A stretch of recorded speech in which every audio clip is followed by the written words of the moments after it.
5点，当你快乐时，你要想，这快乐不是永恒的；当你痛苦时，你要想，这痛苦也不是永恒。6点，今日的执着会造成明日的后悔。7点，你可以拥有爱，但不要执着，因为分离是必然的。8点，不要浪费你的生命在你一定会后悔的地方上。9点，你什么时候放下，什么时候就没有烦恼。10点，每一种创伤都是一种成熟。11点，狂妄的人有救，自卑的人没有救。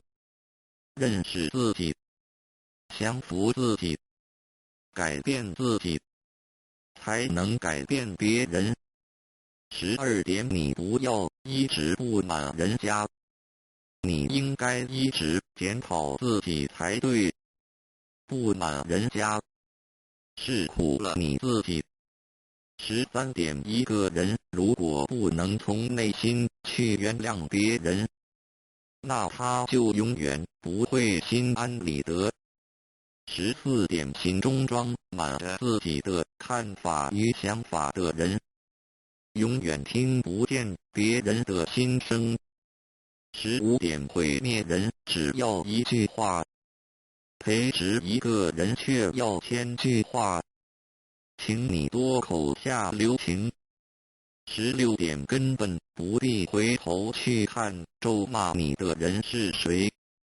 如果有一条疯狗咬你一口，难道你也要趴下去反咬它一口吗？17点，永远不要浪费你的1分1秒去想任何你不喜欢的人。